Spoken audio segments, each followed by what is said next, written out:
On occasion, mums have had a problem because their faceplate on their pump has got damaged. The most common damage that happens is that these ports get cracked on the front here and they can't attach their tubes.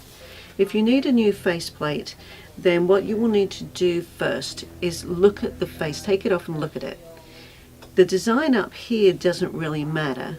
What matters is the attachments on the back of the faceplate. Turn it over and you will see you have this large dome circle right here. This one has 4 attachments around the dome circle. This is the only design that Medela now makes.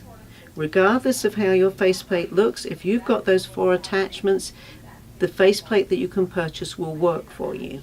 The old pumps only had 3 attachment points, and there is no way to find a faceplate unless you're buying from someone's old pump, which obviously you wouldn't want to do. But this faceplate is available for sale to replace your one if you do get a break on it.